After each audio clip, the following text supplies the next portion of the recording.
여러분, 박수로 맞이해 주시길 바랍니다.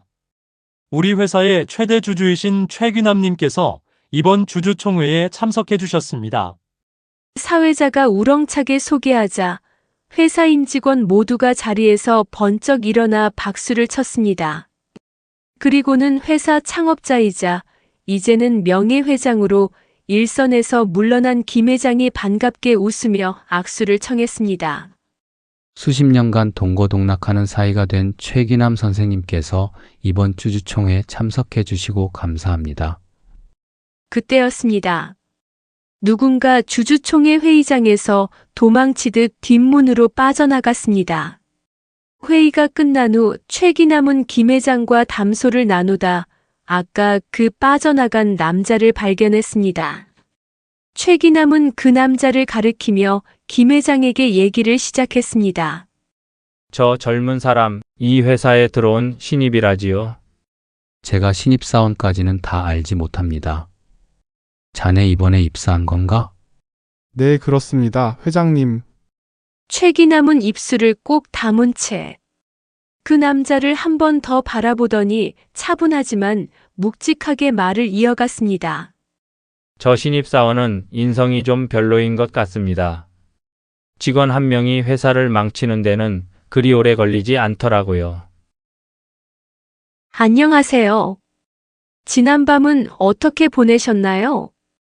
늘 건강이 최고입니다. 오늘 하루도 평온하고 행복한 하루가 되시길 기도드릴게요. 이야기 시작 전 구독과 좋아요 부탁드립니다. 영상 제작에 큰 힘이 됩니다. 제가 남편을 만난 건 20해도 훨씬 전의 일이었어요. 그땐 우리가 이렇게까지 살아낼 줄 아무도 몰랐겠죠. 시장통 좁은 골목 안 기름 냄새와 사람들 고함이 섞인 그곳에서 남편은 늘 말이 없고 손만 바쁜 사람이었어요. 처음엔 국밥 장사를 시작했죠. 한솥 끓여놓고 아침 5시에 문 열면 새벽일 나가는 인부들이 들렀다가 오후엔 또 초등학교 앞 엄마들이 들렀다가 쉴 틈 없이 돌아가는 하루를 견디며 살았습니다. 남편은 묵묵히 뚝배기를 씻고 국물을 퍼주고 재료를 손질했어요. 그렇게 몇 년을 악착같이 살고 나니 남들 눈엔 장사 좀 잘 된다는 소리를 들을 정도가 됐습니다. 국밥집이 너무 힘들어 그동안 번 돈을 모아 세탁소를 차렸고 세탁소 운영은 또 그 나름대로 살얼음이었죠. 겨울이면 손이 트고 갈라져 피가 나도 우린 얼굴 한번 찡그리지 않았어요. 서로가 고생하는 걸 알았거든요. 그렇게 30년이 흘렀습니다. 조금씩 돈을 모아 작은 단독주택을 샀고 남편이 부지런히 투자해 놓은 덕에 임대 놓을 수 있는 상가 건물도 몇 채 마련했습니다. 그래도 늘 검소하게 살았어요. 남들처럼 외제차를 사지도 자식에게 허세를 부리지도 않았고요. 그러던 어느 해 남편이 문득 그러더군요. 이제 그만할까? 손목도 시리고 체력도 예전 같지 않네. 저도 웃으며 맞장구 쳤죠. 그래요, 당신 이제 좀 쉬어야죠. 평생 일만 했잖아요. 이제 우리 좀 늦은 신혼처럼 살아봐요. 그렇게 남편은 은퇴를 했습니다. 아침마다 시장 대신 공원을 걷고 일하는 대신 나랑 마주 앉아 따뜻한 커피를 마셨죠. 이 사람과 이만큼 살았다는 게 참 고마웠어요. 이렇게 옆에 있다는 게 감사했죠. 하지만 6개월쯤 지났을까요? 남편 얼굴이 변하기 시작했어요. 아침에 일어나질 않고 혼잣말을 중얼대거나 밥숟가락을 몇 번 들다 내려놓는 일도 많아졌습니다. 그리고 어느 날 제가 없는 줄 알았는지 남편이 거실 한켠에서 조용히 울고 있는 걸 봤어요. 그 순간 제 가슴이 철렁 내려앉았습니다. 왜 그래요, 여보? 남편은 놀란 얼굴로 저를 보더니 아무 말 없이 고개만 숙였어요. 그러더니 겨우 뱉더군요. 나 이제 아무짝에도 쓸모없는 사람 같아. 일도 안 하고 사람도 안 만나고 그냥 하루하루가 공허해.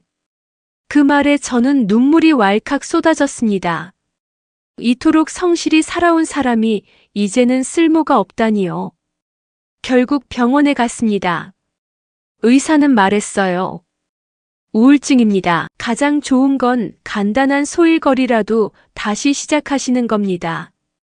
반복적인 일, 사람을 만나는 일, 그런 게 도움이 될 거예요. 집에 돌아오는 길, 저는 마음이 복잡했어요. 이 사람에게 맞는 일이라니 도대체 뭘 해야 할지. 며칠 후 시장통에서 오랜 지인 하나가 말을 걸었어요. 형부 아직 건강하시죠? 이 근처 아파트에서 경비분 하나 구한다는데 어르신들이 운동 삼아들 하시더라고요. 오래 서 있지만 않으면 괜찮을 거예요. 그 말을 듣고 조심스럽게 남편에게 얘기했죠. 남편은 잠시 말이 없었습니다. 그러다 이윽고 고개를 끄덕이더군요. 해볼게, 사람도 만나고 아침에 나갈 때도 있고 그게 좋겠네. 며칠 뒤 남편은 경비복을 입고 출근했습니다. 아침 6시 근무 시작에 맞춰 옷매무새를 단정히 정리하고 모자를 눌렀으며 문을 나섰죠. 나 다녀올게. 오랜만에 듣는 말이었어요. 그 말을 다시 들을 수 있다는 게 이렇게 울컥할 줄은 몰랐어요. 남편이 일하는 아파트는 우리 집에서 그리 멀지 않은 25층짜리 신축 단지였어요. 아파트 주변에 크고 작은 회사가 있어 젊은 부부들이 많이 사는 곳이죠. 남편은 아파트 정문 초소에서 하루를 시작했습니다. 택배를 정리하고 엘리베이터 앞에 붙은 공지를 교체하고 입주민의 요청이 있으면 주차 정리를 도왔죠. 경비일이 고되긴 했지만 남편은 오히려 활력을 되찾는 것 같았어요. 아침에 일어날 이유가 있고 점심 먹을 시간이 있고 밤이면 피곤해서 골아떨어졌죠. 그게 저에겐 얼마나 감사한 일이었는지 몰라요. 남편이 예전과 같이 돌아오자 모든 게 제자리를 찾은 듯 했습니다. 마침 지금 사는 곳에서 이사를 할 생각이었던지라 남편이 일하는 아파트로 이사를 했습니다. 아파트 단지 주변 상권도 좋고 일터까지 차를 타고 가지 않아도 되고 점심 식사도 저와 함께 할 수 있으니 이보다 더 좋을 수 없다고 생각했습니다. 처음 몇 달간은 다행스럽게도 무난했어요. 이웃 어르신들도 인사를 나누며 격려해줬고 남편은 늘 웃는 얼굴로 네, 알겠습니다라며 응대했죠. 하지만 시간이 조금씩 흐르자 보이지 않던 것들이 보이기 시작했습니다. 마트에서 만난 어떤 부인은 제가 인사를 건네자 피식 웃으며 고개를 돌리고 못 본 척하며 지나갔습니다.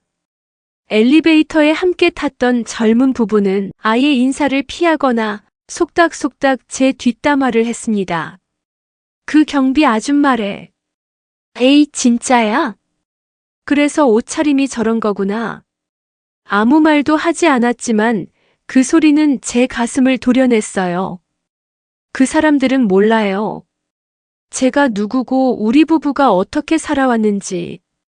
그저 지금 남편이 입고 있는 경비복 하나로 우리를 판단하고 있었습니다. 입주민 모임에서는 더 노골적이었어요.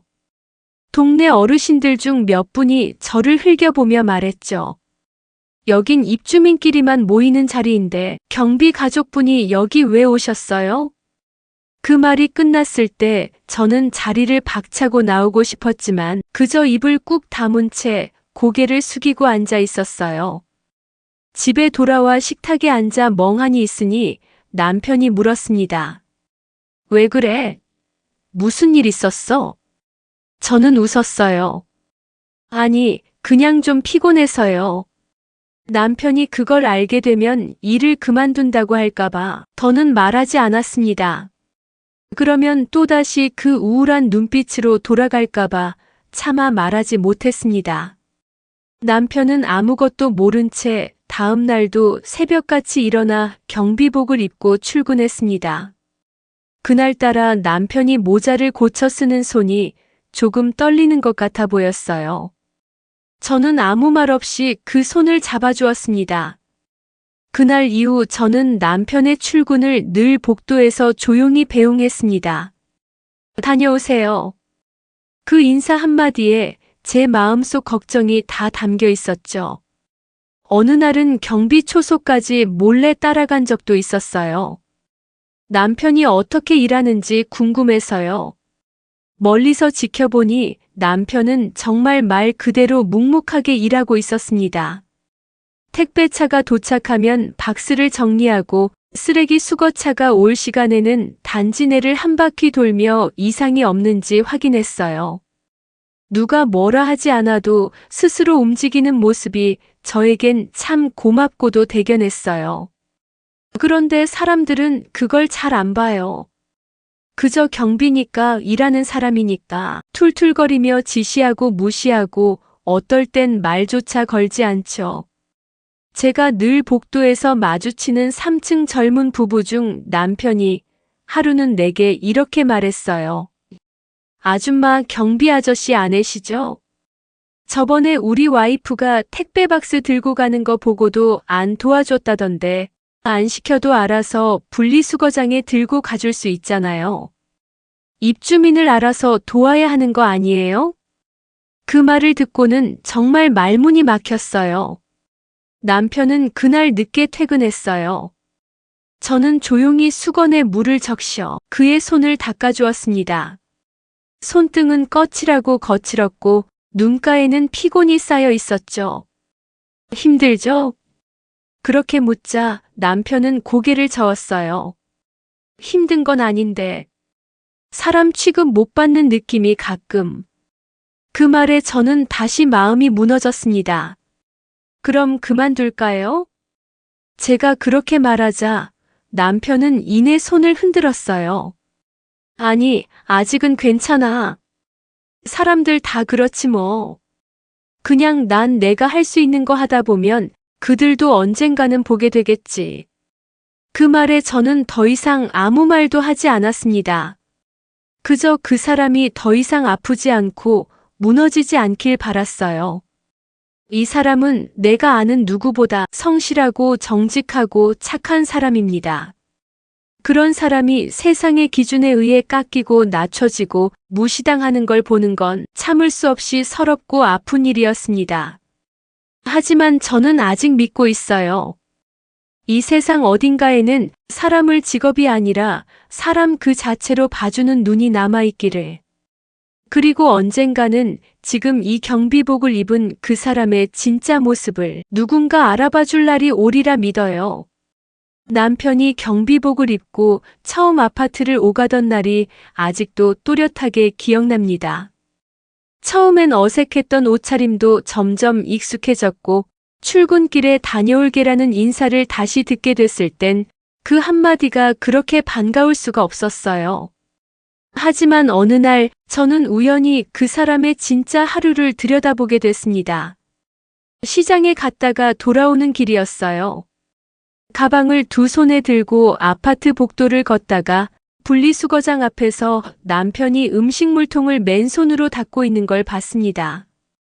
음식물통 뚜껑은 끈적했고 파리가 어지럽게 날아다니는 가운데 남편은 아무렇지 않다는 듯 걸레질을 하고 있었어요. 저는 당황해서 다가가 말했죠. 여보, 그건 당신 일이 아니잖아요. 왜 이런 걸 해요? 남편은 그 말을 듣고도 천천히 걸레를 헹구며 말했습니다. 누군가는 해야 하잖아. 지금 안 하면 더러워져서 사람들이 민원 넣을 거고 그러면 또 시끄러워지니까. 그 말에 저는 뭐라 할 수가 없었어요. 그저 조용히 가방을 내려놓고 물수건 하나 꺼내 같이 닦기 시작했죠. 남편은 놀란 눈치였어요. 여보, 그만해. 당신까지 이럴 필요 없어. 하지만 저는 고개를 저었어요. 뭐든지 같이 했잖아요. 지금도 같이 해야죠. 그날 이후로 저는 남편이 도맡아 하던 일 중 일부를 조용히 함께 했습니다. 주민들이 어질러 놓은 택배 포장재를 정리하고 음식물 쓰레기통 옆에 떨어진 국물 자국을 닦고 복도 청소까지 슬쩍슬쩍 손을 보았죠. 처음엔 아무도 신경 쓰지 않더니 어느 순간부터 분위기가 달라지더군요. 아, 아줌마, 여기 복도에 물건 하나 떨어졌어요. 저거 좀 정리 좀 해주시겠어요? 처음엔 부탁처럼 들렸던 말투가 점점 지시처럼 바뀌었고, 경비 아저씨 부인이시라면서요? 그러면 이런 건 도와주셔야지. 하는 말까지 나왔을 땐 저는 말문이 막혔어요. 그 사람들이 그렇게 말할 줄은 몰랐습니다. 제가 손을 거들기 시작한 게 그렇게 쉽게 무상노동으로 바뀔 줄은 몰랐고, 그것을 당연하게 여길 줄은 더더욱 몰랐습니다. 그날 오후였어요. 제가 분리수거장 근처를 청소하고 있는데 어디선가 낯익은 목소리가 들렸습니다. 어머, 경비 아주머니, 여기 봉투 터졌어요. 냄새 나니까 얼른 좀 치워주세요. 고개를 들었더니 바로 3층 젊은 부부 중 여자였어요. 제가 무슨 말을 하기도 전에 그 여자는 손을 휘휘 저으며 이렇게 말했죠. 아니, 저희 애가 지나가다 냄새 맡고 토할 뻔했어요. 이런 거 좀 신경 쓰셔야죠. 남편분이 경비면 같이 하셔야 하는 거 아닌가요? 그 순간 제 속에서 무언가가 끓어올랐습니다. 하지만 저는 입을 꾹 다물고 쓰레기 봉투를 조심스럽게 모아 검은 비닐로 감쌌죠. 그녀는 뒤돌아가며 또 작게 한마디를 덧붙였어요. 이 아파트 수준도 참 나이 먹고 부부가 쌍으로 일하는 거야? 그 말이 들리는 순간 제 등줄기를 따라 땀이 주르르 흘렀고 손에 들고 있던 쓰레기 봉투가 갑자기 너무 무겁게 느껴졌습니다. 집에 돌아오자마자 화장실에 들어가 수돗물을 틀고 저는 그냥 그 자리에 주저앉았어요. 물소리에 묻히게 조용히 울었어요. 이게 뭔가 싶었습니다. 내가 왜 이러고 있어야 하지? 이 사람들은 도대체 뭘 보고 우리를 판단하는 걸까? 우리가 평생 쌓아온 게 이 경비복 하나로 다 무시당해야 하는 걸까? 그날 밤 남편은 평소보다 늦게 퇴근했어요. 저는 아무렇지 않은 척 저녁상을 차렸고 그 사람은 아무렇지 않게 밥을 먹었습니다. 하지만 식탁에 마주 앉아 있는 그 얼굴을 보는데 문득 그런 생각이 들었어요. 이 사람, 이 많은 날을 이런 시선 속에서 아무 말도 안 하고 견뎌냈구나. 제가 하루 본 것만 해도 이렇게 속이 뒤집히는데 이 사람은 그 모든 걸 매일 그 긴 시간 동안 혼자 삼켜내고 있었던 거예요. 그날 밤 저는 남편이 잠든 틈을 타 그가 벗어놓은 경비복을 몰래 들여다봤어요. 주머니 속에 접힌 메모지 한 장에 이렇게 적혀 있었어요. 302호 차량 이중주차 확인 5시 30분 702호 택배 도착 경비실 보관 요청 옥상 비상문 점검 완료 폐쇄 상태 유지 중 한 글자 한 글자 정성껏 눌러 쓴 그 메모지를 보는 순간 제 눈에 눈물이 맺혔어요. 이 사람은 자기가 하지 않아도 되는 일까지 모두 자기 책임처럼 여기고 있었어요. 그렇게 묵묵히 말없이 누구에게도 알리지 않고 아파트의 하루를 붙잡고 있었던 거죠. 다음 날 남편이 출근하려고 복도를 걷는데 어떤 중년 남자가 고함을 지르며 소리를 질렀어요. 경비 아저씨, 어제 주차장에 고양이 죽어 있던 거 못 봤어요? 그걸 왜 안 치워놨어요? 입주민들이 불쾌하게 생각하면 어쩔 건데? 남편은 죄송합니다 하고 말했지만 그 일은 경비 업무도 아니었고 전혀 그의 책임이 아니었어요. 그런데도 남편은 끝까지 고개를 숙이고 있더군요. 그 모습을 보는데 제 안에서 뭔가 뚝 끊어졌습니다. 나는 왜 아무 말도 하지 않았을까? 왜 이토록 무시당하는 이 사람을 가만히 두고만 있었을까? 그날 밤 남편이 샤워를 마치고 나오자 저는 수건을 건네며 조용히 말했어요. 여보, 이렇게까지 할 필요 없어요. 당신은 그렇게까지 무시당할 사람이 아니에요.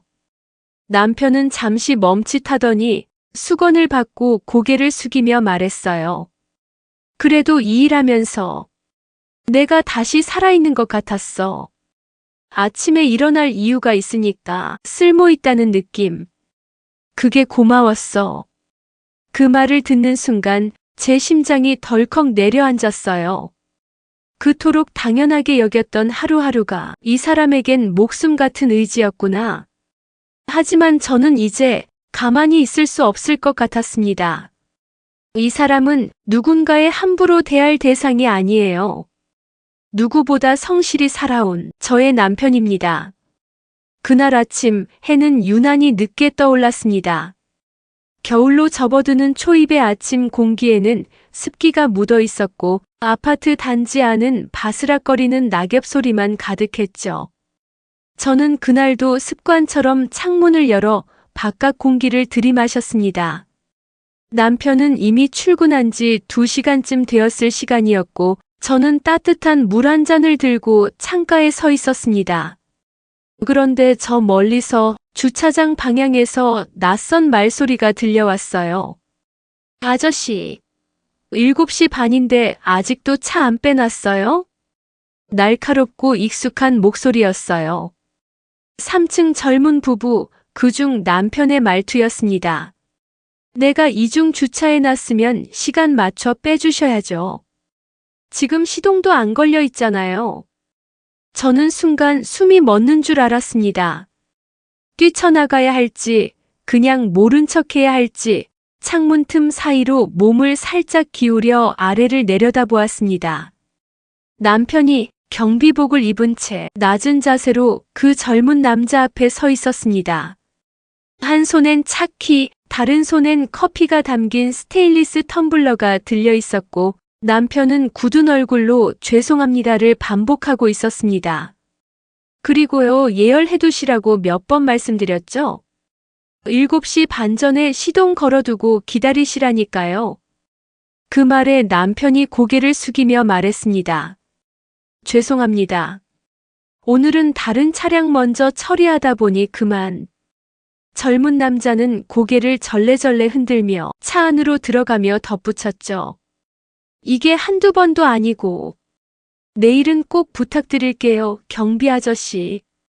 그 말을 들은 남편은 그저 네 하고 말끝을 흐렸습니다. 저는 창문을 닫지도 못하고 그 자리에 한동안 서 있었습니다. 겨우 며칠 전 그 젊은 부부가 우리와 엘리베이터에서 마주쳤을 때 웃으며 안녕하세요 했던 게 생각났어요. 그땐 고개만 끄덕이더니 남편이 경비복을 입고 있다는 걸 아는 순간부터 말투는 바뀌고 눈빛은 달라졌습니다. 마치 우릴 투명인간처럼 대했고 심지어는 제게도 경비 아줌마는 이라는 말을 했던 적이 있죠. 하지만 오늘 그들은 아예 사람 대하듯 하지 않았습니다. 지시였고 명령이었어요. 그 장면을 보고 있으니 식은땀이 등에 맺히고 가슴이 철렁 내려앉았습니다. 남편이 집에 돌아왔을 때 무슨 말을 해야 할까? 이걸 알고 있다는 걸 말해야 할까? 아니면 그냥 모른 척 해야 할까? 남편은 늘 그랬습니다. 별거 아니야. 그냥 그 사람들도 바빠서 그럴 수도 있지. 그건 그럴 수도 있는 일이 아닙니다. 사람을 그렇게 대해선 안 되는 일이에요. 그날 저녁 남편은 평소보다 늦게 퇴근했어요. 잠깐 관리실에 들렀다고 했지만 얼굴에 피로가 더 짙게 내려앉아 있었어요. 왔어요? 응, 저녁은 뭐 해놨어? 당신 좋아하는 된장찌개, 애호박도 넣었고요. 아, 맛있겠다. 남편은 말끝을 흐리며 옷을 벗었고 저는 조용히 식탁을 차렸습니다. 평소와 다를 것 없는 하루였지만 제 속은 들끓고 있었어요. 밥을 먹다가 저는 슬며시 물었어요. 오늘 많이 힘들었어요? 남편은 고개를 젓더군요. 아니야, 뭐 늘 똑같지. 그리고는 된장찌개를 한 숟갈 뜨며 말했어요. 그래도 이게 좋더라. 내가 누군가에게 필요한 존재라는 거, 그게 은근히 버티게 하네. 그 말을 듣는데 목이 메었습니다. 그 말이 왜 이렇게 슬프게 들리는 걸까요? 사람들이 당신을 정말 필요한 존재라고 생각해서 그런 말을 했을까요? 아니면 그냥 편하게 부릴 수 있는 사람이니까 아무렇지 않게 시키고 함부로 대했던 걸까요? 저는 그걸 알고 있어요. 당신도 알고 있겠죠? 그냥 모르는 척 아닌 척 하는 것뿐이에요. 내일도 7시 반에 나가야겠지? 응, 3층 차 또 이중 주차돼 있을 거야. 그 집 남편 되게 바쁘대. 바쁘다는 이유 하나로 누군가의 새벽과 체면을, 그리고 자존심을 그렇게 휘두를 수 있는 걸까요? 당신은 왜 그렇게까지 다 받아주고 있는 걸까요? 당신 그냥 그만두는 건 어때요? 내가 조심스럽게 말하자 남편은 젓가락질을 멈췄어요. 왜 그런 말을 해? 그냥 내가 오늘 창밖에서 봤어요. 그 젊은 사람한테 예열하라고, 차 빼놓으라고. 당신이 그런 말 들을 사람이 아니잖아요. 남편은 잠시 아무 말도 하지 않았습니다. 그러다 고개를 툭 떨구더군요. 들켰네. 당신한테 그거만큼은 안 보이고 싶었는데. 그 말에 저는 더 이상 말을 잇지 못했습니다. 괜찮다고 말할 수 없었습니다. 그저 조용히 식사를 마쳤고 남편은 평소처럼 식탁을 정리하고 말없이 안방으로 들어갔습니다. 저는 부엌에서 수건을 빨며 조용히 눈물을 훔쳤습니다. 그날 밤 잠이 오지 않았습니다. 불을 끄고 누운 남편은 조용히 숨을 쉬고 있었고 저는 천장을 보며 가만히 누워 있었습니다. 불 꺼진 천장은 하루를 다 삼킨 얼굴처럼 보였어요. 말 한마디 없이 쌓인 서러움과 피로가 그 어둠 속에 흐르고 있었죠.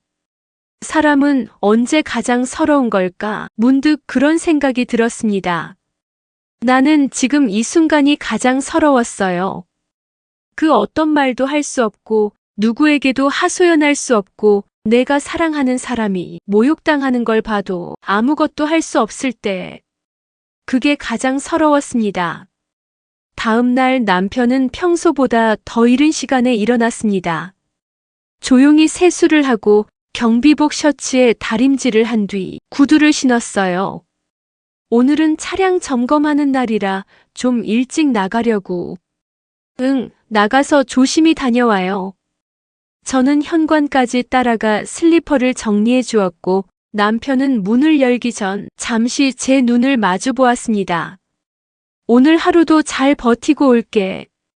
그 말은 잘 다녀오겠다는 인사보다 훨씬 더 마음 아픈 말이었습니다. 문이 닫히고 남편의 발걸음이 복도를 따라 멀어질 때 저는 그 자리에 가만히 앉았습니다.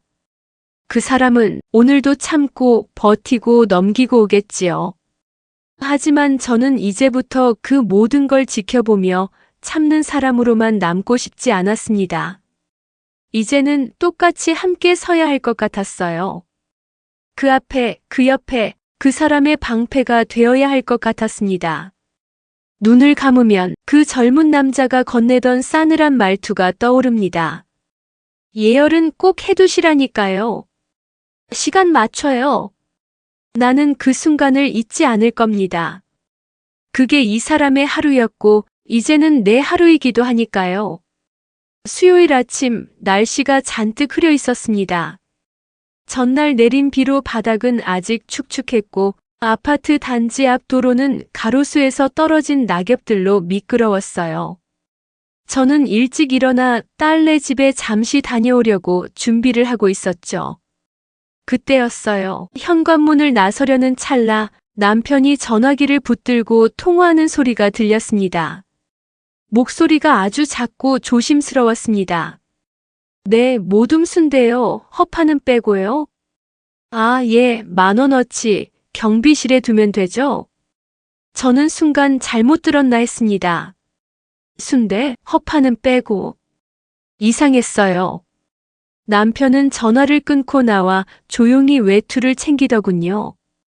여보, 어디 가요? 제가 물었더니 남편은 손사래를 치며 말했습니다. 아, 그냥 근처 잠깐 갔다 올 일이 있어서 그렇게 말하고는 슬리퍼를 신고 급히 나갔습니다. 저는 더 묻지 않았어요. 하지만 속에선 뭔가 걸리는 느낌이 내려앉았습니다. 두어 시간쯤 후 저는 딸아이 집에서 김치 몇 통을 받아 나오는 길이었습니다. 시장 골목을 돌아 아파트 입구가 가까워질 무렵 멀리서 익숙한 트럭이 하나 눈에 들어왔어요. 순대국 전문 수제 순대 판매, 매주 수요일 오전 10시. 이 트럭 매주 수요일 늘 같은 자리에 오는 차였어요. 그런데 그 트럭 앞에 누가 서 있었습니다. 바로 제 남편이었어요. 경비복 상의를 벗고 조끼 차림으로 트럭 아저씨와 대화를 나누고 있었고 손에는 갓 포장한 비닐봉지를 들고 있었어요. 저는 아무 생각 없이 다가갔습니다. 그리고 웃으며 말했죠. 아이고 여보, 순대가 먹고 싶었으면 나 외출했을 때 사다 달라고 하지 그랬어요. 혼자서 몰래 다 먹으려고 그랬어요? 남편은 저를 보고 멈칫했습니다. 얼굴이 순간 얼어붙더니 작게 웃는 척하며 고개를 숙였어요. 아니, 이건 그게 아파트 동대표님이 부탁하셔서. 그 말이 나오자 저는 몸이 굳는 것 같았습니다. 입가의 웃음은 그대로 굳었고 남편의 손에 들려있던 비닐봉지가 갑자기 너무 무겁고 보기 싫게 느껴졌습니다. 아파트 동대표 그 여자가 우리 남편한테 이걸 시켰다고. 그걸 또 당연하다는 듯 받아서 이렇게 비 오는 날 트럭 앞에서 줄을 서서 샀다고. 남편은 여전히 멋쩍게 웃고 있었어요. 그 웃음은 난 아무 잘못 없어라는 뜻이 아니라 당신 눈에 내가 너무 작아 보이지 않길 바란다는 간절한 표정이었습니다. 그냥 잠깐 부탁받은 거야. 뭐 큰일도 아니고 그분이 오늘 오전에 약속이 있으시다길래. 남편은 말끝을 흐렸고 저는 그 말을 가만히 들으며 조금씩 고개를 끄덕였습니다. 그래요, 순대 하나쯤이야. 그럴 수도 있죠. 그렇게 말하고 나서 고개를 숙인 채 말없이 집 쪽으로 걸어가기 시작했습니다. 남편은 제 뒤를 따라오며 아무 말도 하지 않았어요. 정문을 지나며 저는 여전히 들고 있는 순대 봉지를 흘깃 바라보았습니다. 비닐 안에는 순대가 얌전히 담겨 있었고 그 안에 담긴 남편의 체면과 시간이 그보다 훨씬 더 무겁게 느껴졌어요. 집에 도착해 현관문을 닫고 나니 그제야 숨이 가빠졌습니다. 모욕감이란 게 이렇게 목을 조이는 건가 싶었죠. 주방 싱크대 앞에 서서 가방을 내려놓으려다 갑자기 손에 쥔 김치통이 바닥에 쿵 하고 떨어졌습니다. 뚜껑이 열리고 양념 국물이 바닥에 퍼졌지만 저는 그걸 줍지도 못하고 그 자리에 주저앉았습니다. 이게 뭐야? 이게 도대체 뭔데? 순대 사오라고 시키는 사람, 그걸 아무렇지 않게 수행하는 내 남편, 그리고 그걸 몰랐다가 우연히 마주치고 웃으며 말을 껐나. 모든 게 부끄럽고 수치스럽고 무너졌습니다. 남편은 평생을 비 오는 날 새벽에도 명절에도 병든 몸으로도 일을 멈춘 적이 없는 사람이었어요. 그런 사람이 이젠 누군가의 입맛에 맞춰 순대를 사고 그걸 부끄러워하면서도 묵묵히 감당하고 있다는 게 너무도 가슴이 아팠습니다. 왜 말 안 했을까요? 왜 동대표가 그런 부탁을 했다고 말하지 않았을까요? 그걸 듣고 내가 상처받을까봐 아니면 자신이 작아 보일까봐 그 어떤 이유든 결국 그는 저를 지키기 위해 스스로의 자리를 자꾸만 낮추고 있었던 거예요. 그날 오후 저는 세탁기를 돌리며 혼잣말을 했습니다. 사람이 사람을 대하는 데 있어 선이라는 게 있잖아요. 아무리 권한이 있고 지위가 높고 나이가 많아도 설사 아파트 입주민이라 해도 넘지 말아야 할 선이 있잖아요. 그 선을 그 여자는 아무렇지 않게 넘었고 당신은 그걸 또 받아줬네요. 말을 끝내고 나니 눈물이 왈칵 쏟아졌습니다.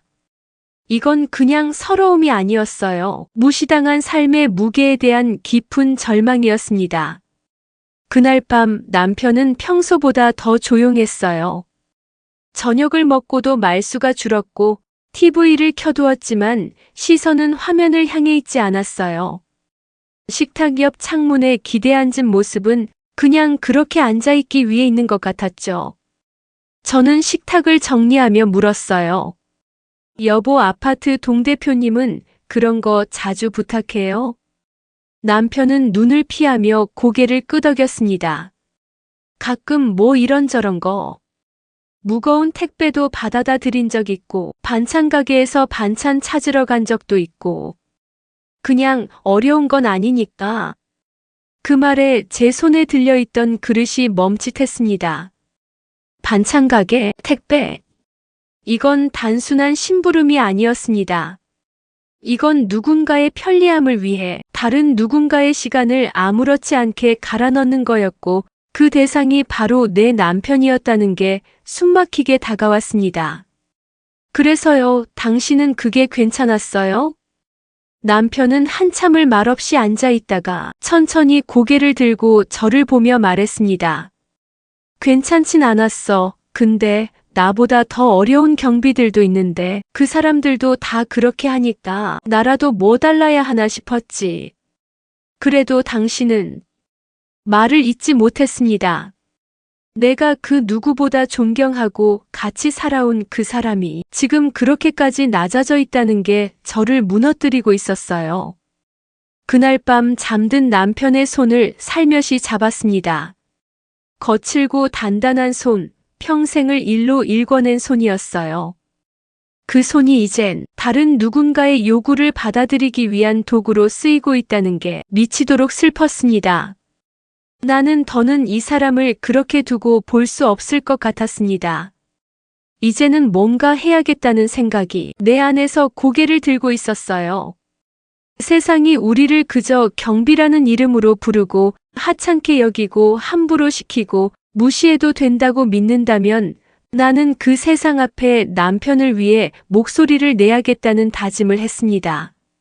아직은 말로 꺼낼 수 없지만 곧 다가올 그 순간에 나는 절대로 침묵하지 않을 겁니다. 그날은 날이 유난히 흐렸습니다. 습기가 잔뜩 올라온 바닥은 뿌연 먼지를 머금고 있었고 아파트 단지 안은 축축한 공기에 눅눅하게 젖어 있었습니다. 저는 남편에게 점심 도시락을 전해주고 돌아오는 길이었어요. 경비실 근처 작은 정자에 사람들이 몇 모여 있었고 그 가운데 그 동대표가 앉아 담소를 나누고 있는 모습이 눈에 들어왔습니다. 저는 애써 눈을 피하며 지나가려 했지만 그 순간 들려온 말 한마디가 제 발을 멈추게 했습니다. 아니, 경비 아주머니도 여기 오시네요. 여기 입주민 전용인데 말이에요. 그 소리는 크지도 않았고 대놓고 조롱하듯 웃는 목소리도 아니었어요.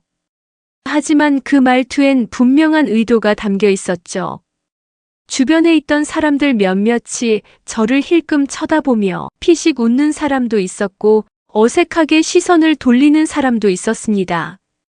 저는 잠시 숨을 들이마셨습니다. 그리고 조용히 대답했죠. 저도 이 아파트에 관리비 내고 사는 사람입니다. 여기 누가 무료로 사는 줄 아시나 봐요?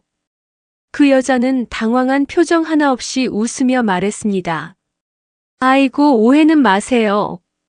그냥 요즘 경비 아저씨 일도 같이 하고 하시길래 또 일하러 나오셨나 싶어서 말이에요. 그래서 한번 여쭤본 거지 별 뜻은 없어요. 입주민 모임인데 괜히 서먹해질까 봐서요. 그 말에 속이 뒤집히고 뺨이 화끈거렸습니다. 그 순간 정자 옆에서 남편이 무거운 박스를 들고 지나가다 멈춰섰습니다. 그 장면을 목격한 걸까요? 남편은 천천히 다가와 제 옆에 섰습니다. 그리고 조심스럽게 말했습니다. 동대표님, 제 아내는 저와 함께 일하는 사람이 아닙니다. 그렇게 말씀하시면 아내가 불편해할 수도 있으니 조금만 조심해 주시면 좋겠습니다. 말투는 정중했고 목소리는 낮았습니다. 하지만 그 말 한마디가 공간을 얼어붙게 만들었습니다. 그러자 그 자리에 있던 동 대표의 아들, 키는 훤칠하고 옷은 번듯하게 입은 딱 봐도 사회관 나온 티가 나는 남자가 핸드폰을 보며 다가오더니 갑자기 목소리를 높였습니다. 뭐라고요? 지금 우리 엄마한테 말대꾸한 거예요? 아파트 경비 주제에. 저는 귀를 의심했습니다. 남편은 깜짝 놀란 얼굴로 고개를 돌렸고 그 젊은 남자는 고개를 쳐들고 남편을 노려봤습니다. 우리 엄마가 누군지 알아요? 입주자 대표야. 이 아파트를 이끌어가는 분이라고. 그런 분한테 당신 같은 경비가 감히 조심해달라고. 그 말에 정자에 있던 다른 사람들도 흠칫했고 누군가는 옆구리를 찌르며 그만하라고 하는 눈치였지만 그 여자의 아들은 멈추지 않았습니다. 그리고 당신 부인, 사모님 흉내 좀 내지 마세요. 청소하고 심부름하는 분이 무슨 사모님이야. 그냥 경비 아줌마지. 어휴 진짜. 지들이 경비면서 사람 대접은 꼭 받고 싶어 해. 그러니까 아랫사람들이 우습게 보는 거잖아요. 그 말을 들은 순간 제 머리끝까지 피가 치밀었습니다. 남편은 입술을 꼭 다물고 있었고 저는 손에 들고 있던 비닐 장바구니를 꾹 움켜쥔 채 그 자리에 얼어붙은 듯 서 있었습니다. 아줌마도 참 웃겨요. 이 나이에 자존심은 무슨 자존심이에요? 현실 좀 보시라고요. 지금 아줌마가 무슨 대단한 사람이라도 되는 줄 아세요? 그 젊은 남자의 말은 더 이상 말이 아니었습니다. 그건 혀에서 뱀처럼 기어나오는 독이었어요. 경비면 경비답게 조용히 일이나 하지. 괜히 목소리나 높이고 말이야. 이 아파트에 어울리는 격을 좀 생각하셔야죠, 격을. 그리고 우리 엄마가 지금까지 얼마나 배려해드린 건데. 경비분들한테 간식도 나눠주고 인사도 해주고 그런 고마움을 모르니까 이렇게 되잖아요. 순간 주변 사람들 몇몇이 불편한 듯 자리를 슬쩍 피했습니다. 어떤 아주머니는 얘야, 그만 좀 해 하며 다가왔지만 그 남자는 목소리를 더 높였죠. 아줌마, 저 사람들이 뭔 짓을 했는지 알아요? 우리 엄마한테 말대꾸를 했다고요. 지금 그게 말이 돼요? 아파트에서 일하는 사람이 대표에게 말대꾸하고 항의하고 이게 지금 정상이에요? 제 머릿속이 하얘졌습니다. 심장이 터질 것처럼 뛰었고 입술은 말라붙었고 그 자리에 서 있는 제 자신이 살면서 처음으로 너무도 부끄럽고 초라하게 느껴졌습니다. 남편은 조용히 제 손을 붙잡았습니다. 작게 떨리는 손이었어요. 그 손이 지금껏 얼마나 많은 걸 참고 견뎌냈는지 그 순간 확실히 느껴졌습니다. 남편은 말없이 아들의 눈을 바라보았습니다. 하지만 말은 하지 않았어요. 그 젊은 남자는 그런 남편의 침묵조차 비웃듯 말했습니다. 봐요, 결국 아무 말도 못하잖아요. 그게 현실이에요. 자기 위치를 알면 이렇게 창피할 일도 없는 거라고요. 그 순간 제 입에서 떨리는 목소리가 흘러나왔습니다. 됐어요. 뭐라고요? 그가 다시 말하자 저는 고개를 들고 또박또박 말했어요. 됐다고요. 더 듣고 싶지도 않고 당신 같은 사람과 말 섞을 이유도 없으니까. 제 목소리는 작았지만 제 속은 부서지고 있었어요. 이게 우리가 살아온 세상의 민낯이었구나. 남편이 고개 숙이며 삼켜야 했던 말들이 이런 모욕들이었구나. 이 사람은 누구보다 정직하게 일하고 묵묵히 하루하루를 책임지며 살아왔는데 그 삶은 그저 경비라는 이유 하나로 모욕당해도 되는 존재로 전락해 있었던 겁니다. 남편은 조용히 제 손을 다시 한번 감쌌습니다. 그 손길에는 말로 할 수 없는 미안함과 지침이 깃들어 있었어요. 그 사람은 끝까지 화를 내지 않았고 끝까지 목소리를 높이지 않았습니다. 저는 그 순간 이 사람이 얼마나 강한 사람인지 얼마나 견디는 법을 배운 사람인지 처절하게 깨달았습니다. 여보 가요. 제가 조용히 말하자 남편은 아무 말 없이 고개를 끄덕였습니다. 우리는 그 자리를 조용히 걸어 나왔습니다. 뒤에서는 여전히 사람들의 수군거림이 들렸고 누군가는 휴대폰을 꺼내 들기도 했습니다. 하지만 저는 더는 고개를 숙이지 않았습니다. 복도를 지나 엘리베이터를 타고 집으로 돌아오는 내내 저는 아무 말도 하지 않았고 남편도 그러했습니다. 현관문이 닫히자 남편은 조용히 식탁에 앉았습니다. 미안해요. 그 한마디를 꺼낸 그 사람은 고개를 들지도 못한 채 말했습니다. 당신이 이런 일까지 겪게 할 줄은 정말 몰랐어. 나 혼자만 견디면 된다고 생각했는데 저는 그 말을 끊었습니다. 왜요? 왜 당신 혼자 다 참으려 해요? 왜 당신이 그렇게까지 낮아져야 해요? 남편은 아무 말도 하지 않았습니다. 그저 그 큰 손으로 얼굴을 덮었습니다. 그 손 안에서 작게 흐느끼는 소리가 들려왔습니다. 그날 밤 저는 아무것도 할 수 없었습니다. 말도 눈물도 손길도 그 사람에게 위로가 되지 않을 것 같았어요. 그저 생각했어요. 이대로는 안 된다. 이대로는 절대 넘길 수 없다. 이제 누가 뭐라고 해도 나는 이 사람을 위해 나설 겁니다. 누구도 우리를 함부로 발 아래에 두지 못하게 할 거예요. 누구도 이 사람에게 경비라서 늙어서 낮은 자리에 있다고 짓거리지 못하게 할 겁니다. 그날도 남편은 새벽같이 집을 나섰습니다. 늘 그렇듯 말없이 조용히 현관문을 열고 나갔죠. 그 시간이면 아직 아파트 단지는 고요했고 복도에 울리는 그의 발소리만이 낮게 퍼졌습니다. 저는 베란다 창문을 열어 아침 공기를 들이마셨습니다. 가을 끝자락에 찬 기온이 얼굴을 스치고 지나가더군요. 따뜻한 물 한 잔을 마시며 오늘은 아무 일정 없이 조용히 보내야겠다. 그렇게 생각했습니다. 그런데 위층에서 갑자기 언성이 높아지는 소리가 들려왔습니다. 3층 부부였어요. 워낙 예민한 부부라 싸움도 자주 했지만 그날은 유독 큰 소리가 울려 퍼졌습니다. 당신 이사 간다더니 왜 말만 하고 가만히 있어? 회사 출근할 때마다 주차 때문에 짜증나 죽겠다고 몇 번을 말했는데. 아니 지금 매물도 안 나오는데 내가 뭘 어쩌라고. 그래서 부동산은 갔어? 오늘 중으로 꼭 갔다 와. 이 아파트는 도저히 못 살겠어. 여자는 단호하게 밀어붙였고 남자는 짜증 섞인 말투로 대답했습니다. 알았다고. 갔다 올게. 좀 그만 좀 떠들어. 그렇게 현관문 닫히는 소리가 들렸습니다. 저는 주전자에 물을 올려놓으며 중얼거렸습니다. 부동산을 간다고 저 부부가 이사하려나 보네. 그리고 몇 시간 후 진짜로 그 남자가 아파트 상가 안 부동산에 나타났다고 들었습니다. 정장 차림에 눈썹은 잔뜩 찌푸린 채 들어서자마자 소파에 털썩 앉더니 말하더랍니다. 304호인데요. 집 좀 내놓으려고요. 시세 괜찮으면 바로 계약할게요. 중년 부동산 사장님이 커피를 내리며 웃으셨대요. 요즘 이 근방은 매물이 귀해서 금방 나갈 겁니다. 근데 304호면 혹시 맞은편 라인에 경비하시는 어르신 계시죠?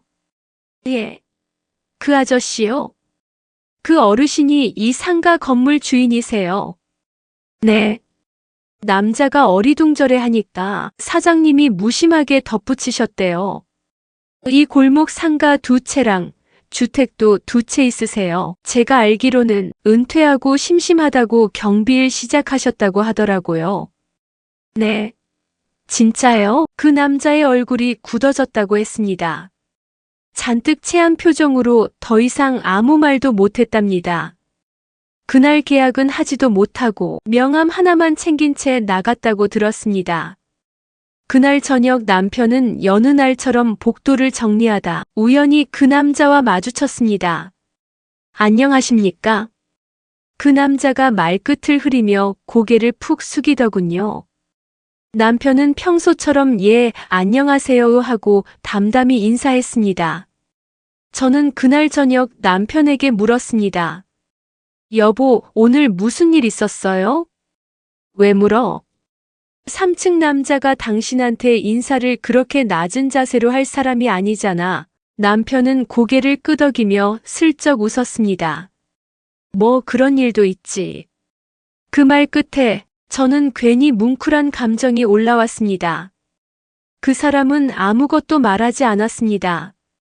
하지만 사람들은 이제 조금씩 알아가고 있었던 겁니다. 이 사람이 그들이 생각하던 그런 경비가 아니라는 것을요. 며칠 후 남편과 함께 장을 보고 집으로 돌아오던 길, 아파트 단지 내에서 그 부부를 또 마주쳤습니다. 그런데 예전처럼 저희를 무시하거나 남편을 못 본 척 지나치던 그들이 아니었습니다. 3층 남편은 멀리서 남편을 보자마자 고개를 숙이며 빠르게 인사했습니다. 안녕하십니까? 남편이 고개를 끄덕이며 예 하고 짧게 대답하자 그는 무슨 잘못이라도 한 듯 허리를 다시 숙인 채 빠른 걸음으로 계단을 올라가 버렸습니다. 엘리베이터를 기다리던 3층 아내도 저를 보자 눈을 피했고 나와 남편이 엘리베이터를 기다리며 곁에 서자 작게 말하더군요. 우리 괜히 말 많았던 것 같아요. 나중에 들으니까 완전 대단한 분이시던데. 남편은 못 들은 척 조용히 서 있었고 저도 아무 말 없이 눈길만 한 번 줬습니다. 그날 밤 저는 문득 며칠 전의 일이 떠올랐습니다. 시장에서 장을 보다가 상가 부동산 사장님을 다시 마주친 날이었습니다. 아, 사모님, 남편분 진짜 멋있으세요. 사람들이야 겉만 보니까 그러죠. 저는 아는데 그분 진짜 대단한 분이에요. 상가 세놓고도 항상 제일 늦게 받으시고요. 세입자들 어려우면 알아서 깎아주시고요.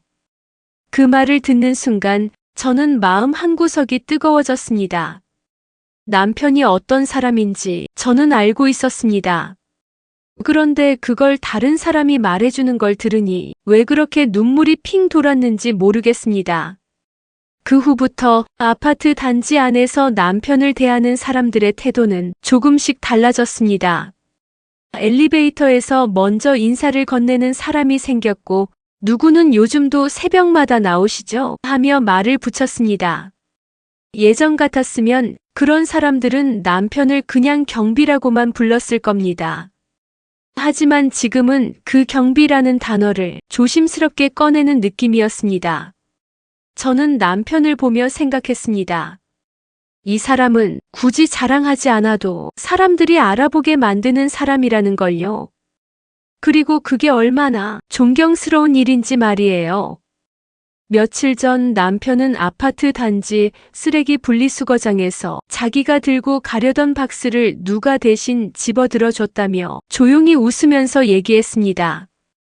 그 젊은 부부 있잖아. 남편이 말없이 와서 종이박스를 챙기더라고. 어색하게 웃더니 이건 제가 하겠습니다 하더라. 그 말을 듣는데 괜히 가슴이 울컥했습니다. 사람이 달라진 게 아닙니다. 시선이 바뀐 거죠. 그동안은 남편의 옷을 보고 판단했고 그가 어디에 앉아 있는지를 보며 거들먹거렸지만 이제는 조금씩 그 사람의 본 모습이 보이기 시작한 겁니다. 남편이 왜 굳이 경비 일을 고집했는지 저는 가끔 생각합니다. 쉬어도 되잖아요. 우린 뭐 부족한 것도 없는데. 그렇게 말한 적이 수없이 많았지만 그는 늘 같은 대답을 했습니다. 나는 일하는 게 편해. 필요한 사람으로 보일 때가 살아있는 느낌이 나거든. 그 말을 들을 때마다 저는 늘 마음이 무거워졌습니다. 그런데 이제는 조금 이해할 수 있을 것 같았습니다. 남편은 경비가 아니라 자기 자리를 지켜내고 싶었던 거예요.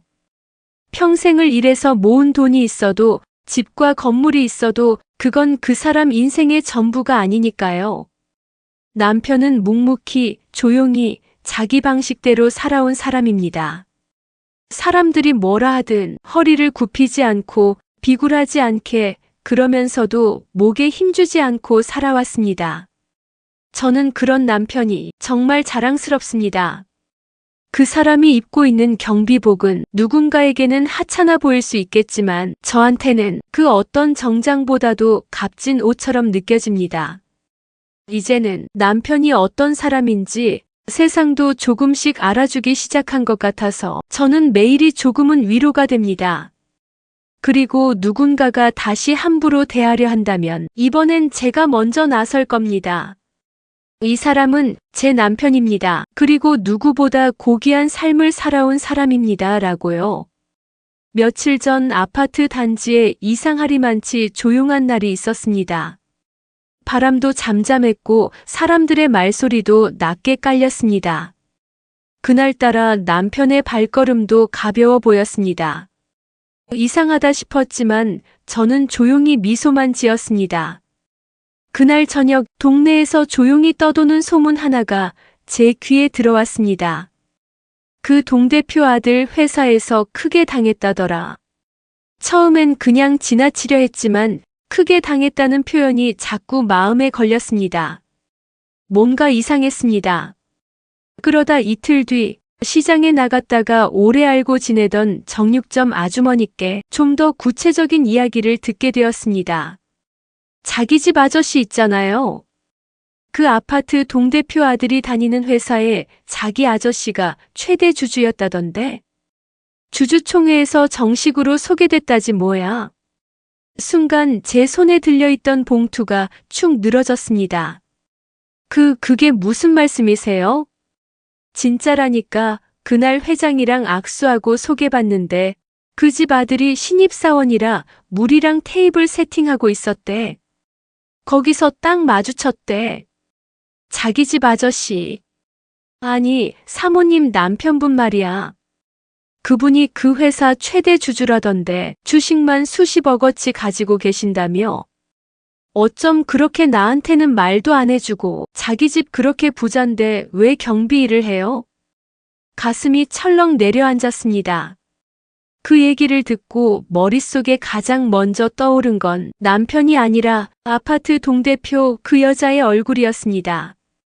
그리고 그 오만하기 짝이 없던 입만 열면 경비 주제라던 그 집 아들이 그 회사 직원이었습니다. 다음 날 남편에게 슬쩍 물었습니다. 여보, 혹시 당신 회사 주주총회 같은 데 다녀왔어요? 남편은 찻잔을 들고 있다가 살짝 웃으며 고개를 끄덕였습니다. 예전에 투자했던 회사인데 요즘 경영진이 좀 이상해서 확인하러 다녀왔지. 직접 갔다 왔어요? 그럼 내가 그 회사 주주인데 남의 일처럼 두고 볼 수는 없지. 저는 순간 말문이 막혔습니다. 이 사람은 겉으로는 경비복을 입고 하루 종일 땀을 흘리며 일하지만 그 이면에는 조용히 기업을 지켜보는 어마어마한 시야를 가진 사람이었습니다. 그날 주총 현장에서 있었던 이야기를 나중에 옆동 사는 입주민에게 전해 들었습니다. 자기 아들도 그 회사 입사한 지 3년 차로 우리 남편과 신입사원 얘기가 회사의 삽시간에 퍼져서 알게 됐다면서요. 아파트 동대표의 아들이 회사를 막 입사한 신입사원으로 처음 맡은 업무가 주주총회 보조였답니다. 회의실 정리, 테이블 세팅, 자료 인쇄와 배부, 자리 안내. 일종의 행사 스태프 같은 역할이었다죠. 그리고 그 주총장에 정장을 단정히 입은 노인이 들어왔답니다. 다들 그를 알아보지 못했지만 회장은 바로 일어나 그를 맞이했고 사회자가 분명히 말했답니다. 이번 주총에는 우리 회사의 최대 주주이신 최기남 님이 참석해 주셨습니다. 그 순간 부녀 회장 아들은 얼굴이 새하얗게 질려 물병을 쏟을 뻔했고 회의 자료를 테이블에 올리던 손이 부들부들 떨렸다고 합니다. 그 노인이 바로 경비 주제라며 쳐다보지도 않던 우리 남편이었던 겁니다. 주총이 끝난 뒤 모든 임원들이 일어나 회장과 악수하는 순서가 이어졌답니다. 그 와중에도 아파트 동대표 아들은 머리를 숙인 채 손만 덜덜 떨었다고 했습니다. 설마 진짜야? 그 노인네가 그 경비가 속으로 수없이 반복했겠지요. 하지만 아무리 고개를 흔들어도 진실은 바뀌지 않았을 겁니다. 노인이 회장을 향해 다가가자 회장은 자리를 박차고 일어나 두 손으로 맞이했답니다. 어르신, 오랜만에 뵙습니다. 이 자리에 함께 해주셔서 큰 힘이 됩니다.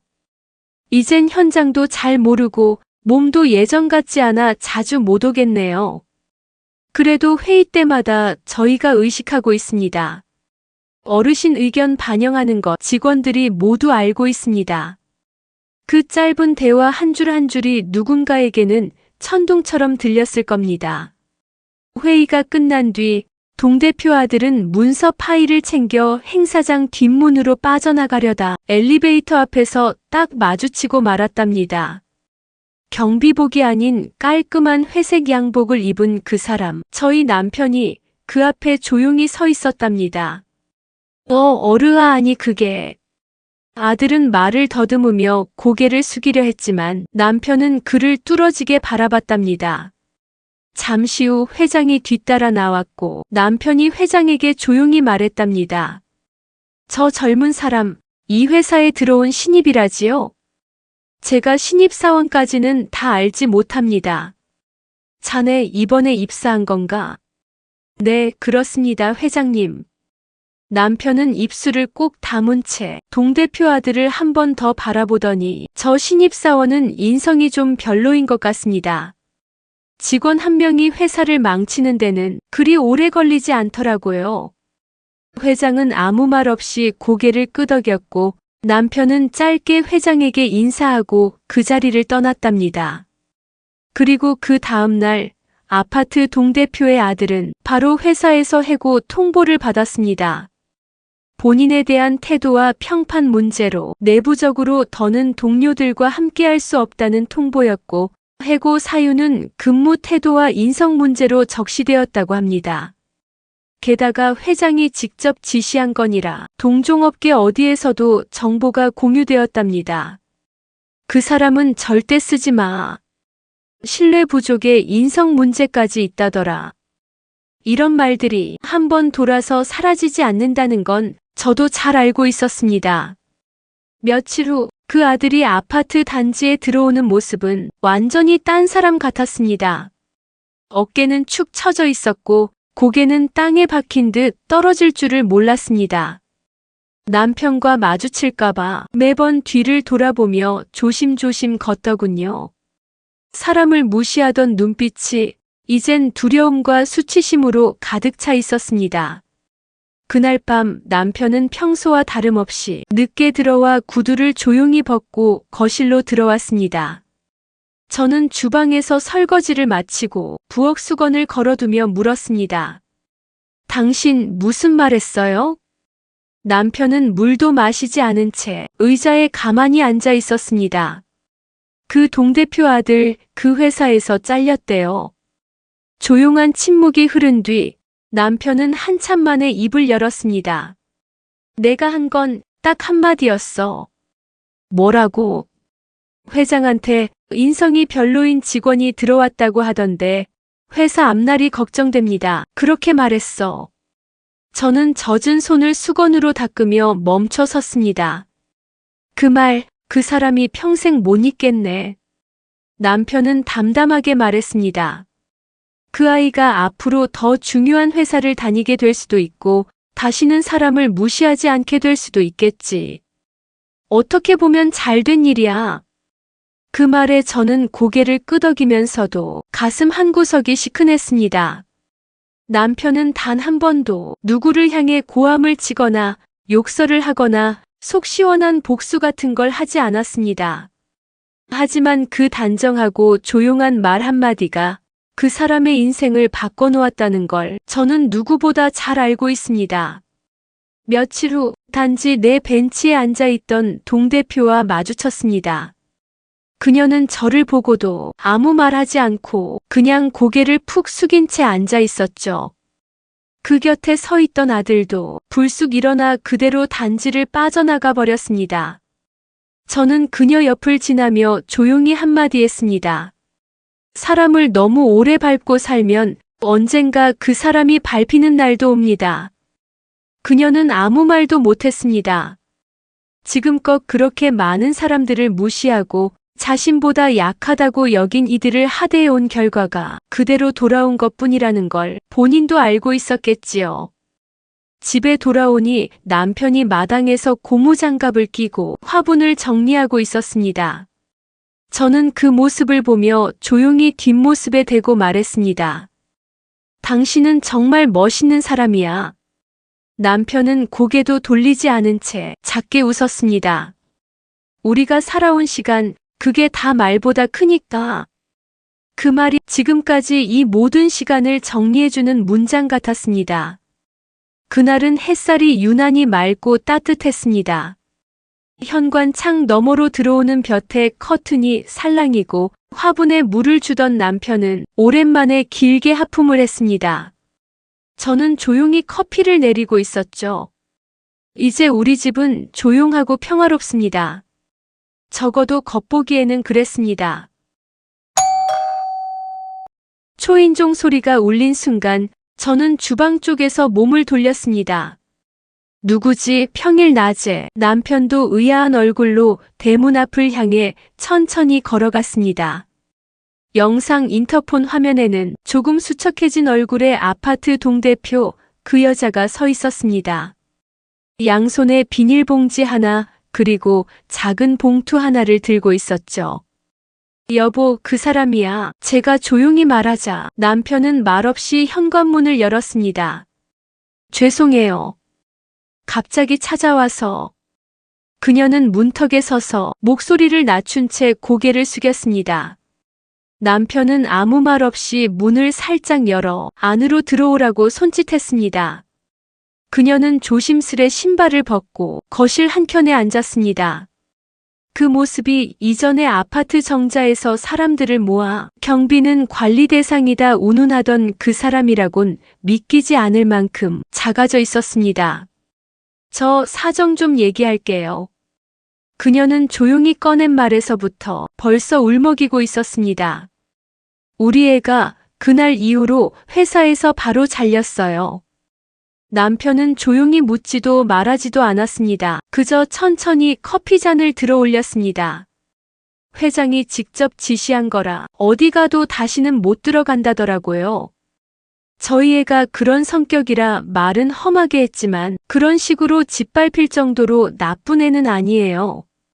사실 저도 알고 있었어요. 우리 애가 예의 없고 버릇 없는 거. 근데 그날 말씀만 안 하셨으면 그렇게까지는 안 됐을 텐데요. 지금은 진짜 후회하고 있어요. 계속 방에 틀어박혀 있고 사람도 안 만나려고 하고. 그녀는 손에 쥔 비닐봉지를 내밀었습니다. 별건 아니고요. 그냥 죄송해서. 이거 좋아하신다고 예전에 들은 적 있어서. 남편은 그 봉지를 받지도 않았고 그저 조용히 말했습니다. 제 아내 앞에서 당신 아드님이 무슨 말을 했는지 아직도 기억납니다. 경비 주제에 말대꾸 하냐고 했죠. 그 말을 들은 제 아내는 몇 날 며칠을 잠도 못 자고 현관문 열릴 때마다 깜짝깜짝 놀라며 지냈어요. 그녀는 입을 꾹 다문 채 눈물만 뚝뚝 흘렸습니다. 정말 죄송합니다. 그때는 저도 몰랐어요. 몰랐다는 그 말이 이 순간엔 참 무의미하게 들렸습니다. 저는 옆에서 그 장면을 묵묵히 지켜보고 있었습니다.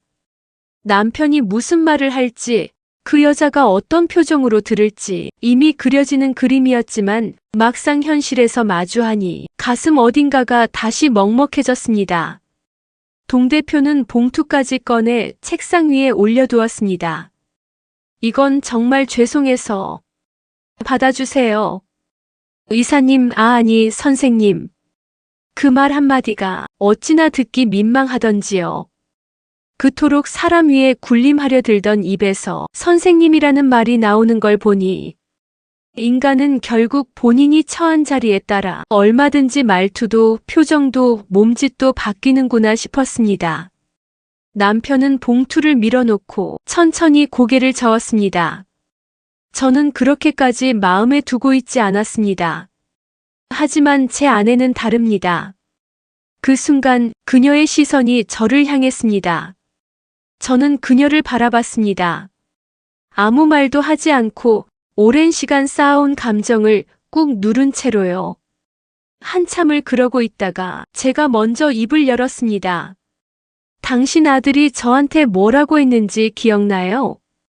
청소 아주머니 흉내는 그만하라고 했죠. 경비랑 결혼했으니 수준이 그렇다고도 했고요. 그녀의 입술이 달싹였지만 말은 쉽게 나오지 않았습니다. 그날 당신 아들이 제 남편한테 한 말도 아니고 저한테 직접 그렇게 말했어요. 그게 오해예요? 아니잖아요. 눈빛도 말투도 표정도 하나부터 열까지 그 애는 사람을 아래로 깔고 있었어요. 그날의 기억을 지금도 생생하게 갖고 있어요.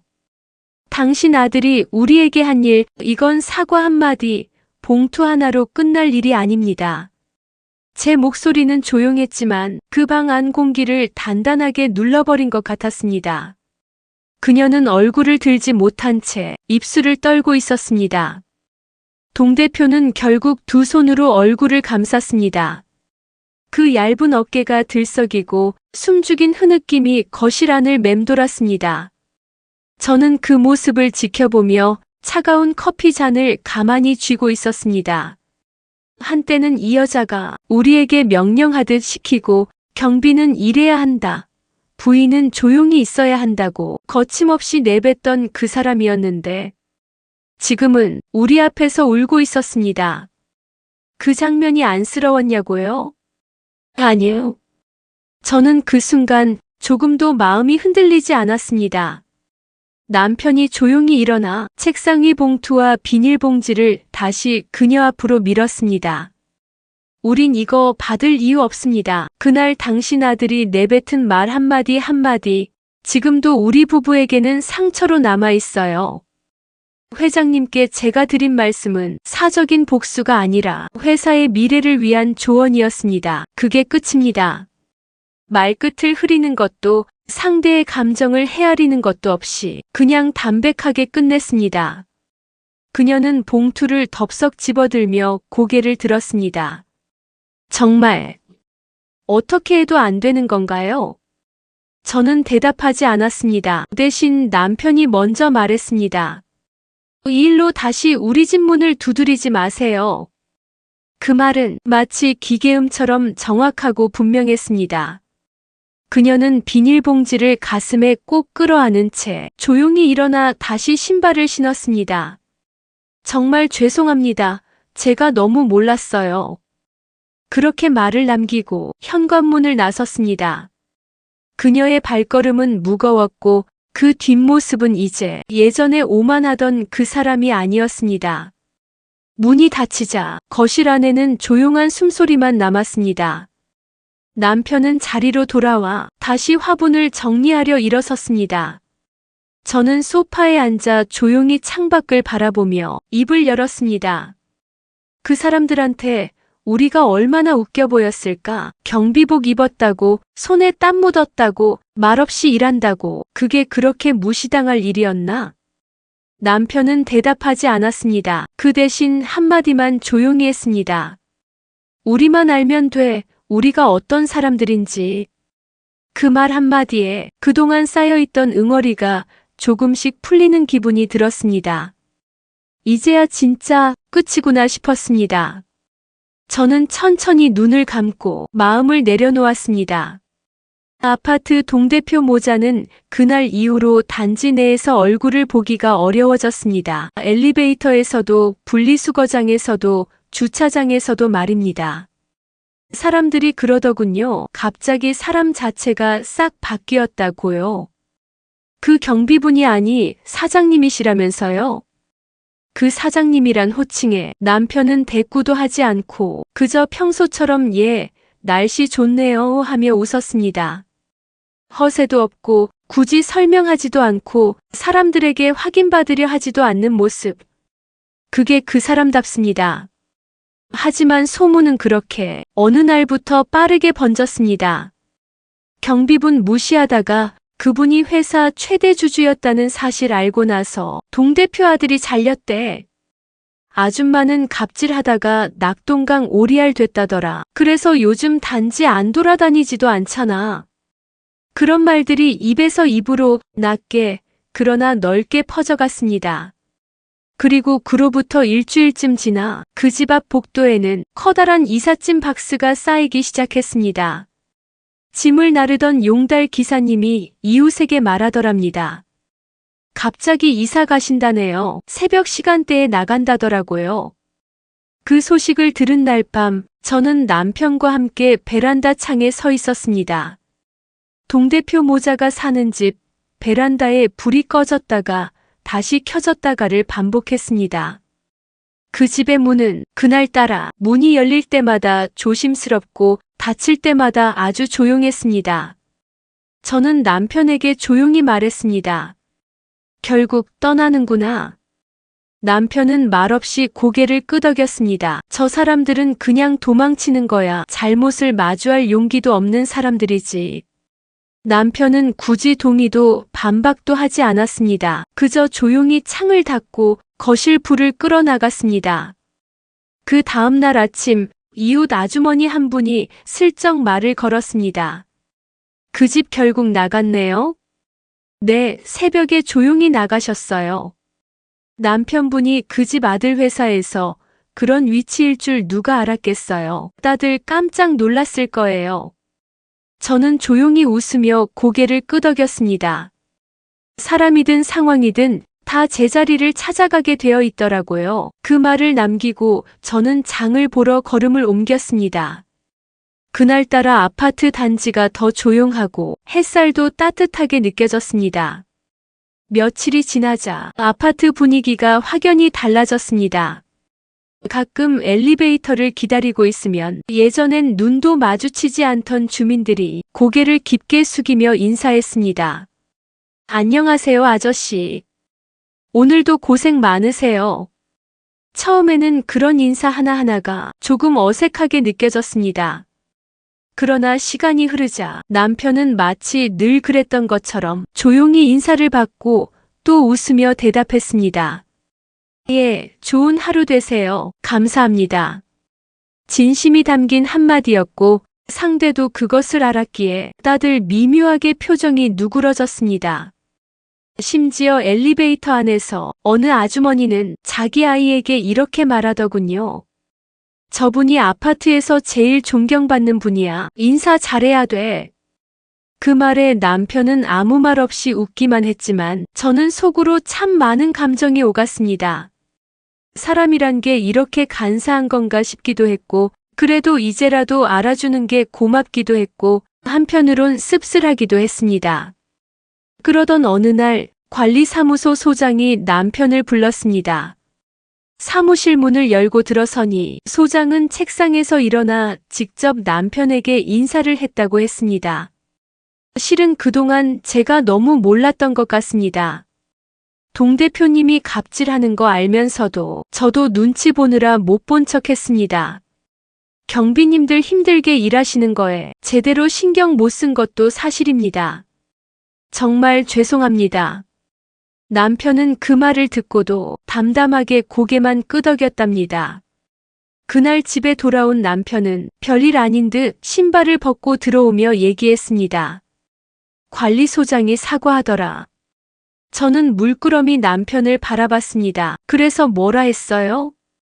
아무 말 안 했지. 그 사람도 그 사람 나름대로 어렵지 않았겠나 싶기도 하고. 그 말에 제가 괜히 코끝이 시큰해졌습니다. 한참이나 남편의 등만 바라보다가 조용히 말했습니다. 이제야 사람들이 진짜 당신을 보나 봐요. 남편은 식탁 위 물컵을 입에 대며 웃었습니다. 아니지, 이제야 사람들이 자기 눈에 묻은 먼지를 닦아낸 거지. 그 말이 참 깊게 마음속에 박혔습니다. 그날 밤 남편은 거실 바닥에 무릎을 꿇고 화분 밑받침을 정리하고 있었습니다. 저는 주방에서 따뜻한 보리차를 끓이며 조용히 물었습니다. 당신은 속이 안 쓰려요? 뭐가? 그동안 그렇게 무시당하고 말도 안 되는 일 다 하면서도 아무 말 안 하고 참았잖아요. 남편은 고개를 들지 않은 채 천천히 손에 묻은 흙을 털었습니다. 속은 좀 쓰렸지. 그치만 내가 내 속까지 다 드러내야 그 사람들이 반성하는 것도 아니잖아. 오히려 내가 말 안 했으니까 그 사람들 스스로 돌아보는 시간이 있었던 거지. 그 말에 저는 뭔가 콱 막힌 것이 풀려나가는 기분이 들었습니다. 이 사람은 끝까지 품위를 잃지 않았습니다. 당한 대로 갚지도 않았고 소문을 이용하지도 않았고 마치 처음부터 마지막까지 자기 자리를 묵묵히 지키는 한 그루 나무 같았습니다. 며칠 후 엘리베이터 안에서 한 부부가 남편에게 다가왔습니다. 그동안 정말 죄송했어요. 그땐 저희도 분위기에 휩쓸려서. 근데 지금은 너무 존경스럽습니다. 남편은 그 말에도 고개만 살짝 숙였습니다. 고맙습니다. 그 부부는 내리기 직전 저를 향해서도 작게 인사했습니다. 사모님도 늘 건강하세요. 문이 닫히고 난 뒤 저는 조용히 말했습니다. 요즘 우리 둘 다 예전보다 더 존중받는 느낌 들어요. 남편은 천천히 고개를 돌려 절 바라보았습니다. 우리가 바뀐 건 없는데 사람들 눈이 바뀌었지. 그 말에 저는 고개를 끄덕였습니다. 맞아요. 우리는 우리가 어떤 사람인지 늘 알고 있었잖아요. 이제 와서 누가 인사하고 사과하고 그게 중요한 건 아니죠. 잠시 침묵이 흘렀고 남편이 마지막으로 한마디 더 했습니다. 중요한 건 당신이 끝까지 나랑 같이 서 있었다는 거야. 그 말에 제 입꼬리가 조금 올라갔습니다. 그날의 상처는 이제 우리의 자존이 되었고 그 사람들에겐 평생의 부끄러움이 되었겠지요. 이제 다음 장을 넘길 시간입니다. 경비일은 계약직이었습니다. 1년이라는 기간이 정해져 있었고 그 마지막 날은 생각보다 빨리 다가왔습니다. 남편은 그 사실을 당연하다는 듯 받아들였습니다. 더 하고 싶지도 먼저 그만두고 싶지도 않다고 했죠. 시작이 자연스러웠던 것처럼 끝도 담담하게 흐르기를 바랬습니다. 저는 그 말을 들으며 조용히 고개를 끄덕였습니다. 그래요, 이제 그만해요. 남편은 씩 웃으며 말했습니다. 이제 이 일보다 텃밭 흙이 더 날 기다리는 것 같아. 계약 마지막 주가 되자 단지 안 사람들 사이에 슬며시 소문이 돌기 시작했습니다. 경비 아저씨, 이제 그만두신대요. 진짜요? 계속 계실 줄 알았는데. 그분 덕분에 단지가 참 조용하고 정돈됐었는데 너무 아쉽다. 그동안 한마디 인사도 없이 지나치던 사람들이 어느새 한마디라도 더 건네려고 초소 앞에서 서성거렸습니다. 아저씨, 내일이 마지막이시라고 들었어요. 그동안 진짜 감사했어요. 이거 작은 건데 고구마예요. 제 친정에서 왔어요. 그냥 받아주세요. 남편은 그 모든 말과 손길을 변함없이 웃으며 받아주었습니다. 마지막 날 아침 남편은 경비복을 입었습니다. 마지막까지 제대로 입고 나가야지. 그동안 함께한 옷인데. 초소 앞에는 작게 편지를 써서 놓고 간 분도 계셨습니다. 경비 아저씨 덕분에 이 아파트가 따뜻했어요. 늘 웃어주셔서 고맙습니다. 건강하세요. 그날은 평소보다 더 많은 인사가 오갔습니다. 관리사무소 소장도 직접 나와서 인사했습니다. 그동안 정말 수고 많으셨습니다. 솔직히 처음엔 제가 많이 미숙했어요. 가르쳐 주셔서 감사합니다. 남편은 웃으며 고개를 숙였습니다. 서로 다 배워가는 거죠. 감사했습니다. 이삿짐은 많지 않았습니다. 워낙 오래전에 정리를 시작했기 때문입니다. 짐이라고 해봐야 함께 읽은 책 몇 권, 남편이 아끼는 낡은 장화, 옷 몇 가지. 우리는 그날 오후 조용히 아파트 단지를 떠났습니다. 마지막으로 단지를 한 바퀴 돌아본 남편은 아무 말도 하지 않았습니다. 이곳에서 우리는 버텼고, 지켜냈고, 끝내 존엄하게 떠났습니다. 우리가 이사 온 곳은 도심과는 거리가 먼 작은 시골 마을이었습니다. 마당이 넓은 단층집, 햇빛이 잘 들고 흙냄새가 가득한 곳. 처음엔 그 낯선 정막이 조금은 어색했지만 며칠 지나니 오히려 그 고요함이 위로가 되었습니다. 남편은 새벽이면 마당으로 나가 텃밭을 둘러보고 작은 호미로 잡초를 뽑았습니다. 여기다 상추 심을까? 고추는 햇빛 잘 드는 쪽에 두고 말이야. 그 말을 하는 얼굴엔 서울에 있을 때보다 더 많은 생기가 돌았습니다.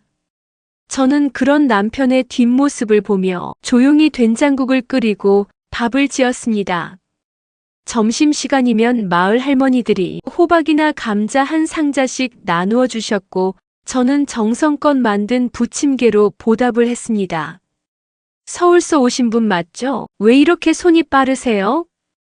남편이랑 장사 오래 했거든요. 몸이 먼저 움직여요. 그 말을 하며 저도 웃었습니다. 처음으로 마음 편하게 터놓은 웃음이었죠. 남편은 하루 일과가 끝나면 마당 의자에 앉아 창 너머로 넘어가는 해를 바라보곤 했습니다. 그 옆에 나란히 앉아 있는 저에게 하루의 일과를 조곤조곤 얘기했습니다. 오늘은 고추밭에 벌레가 좀 많더라고. 약 조금 뿌려야겠어. 마을회관 앞에 감나무도 곧 있겠더라. 감 따는 거 도와드려야겠어. 그런 얘기들 하나하나가 이젠 평온함 그 자체로 들렸습니다. 서울에선 이웃과 눈 마주치기도 조심스러웠고 매일 아침 숨죽여 엘리베이터를 탔지만 이곳에서는 길가에 핀 민들레 하나, 시멘트 틈에 핀 나팔꽃도 인사처럼 느껴졌습니다.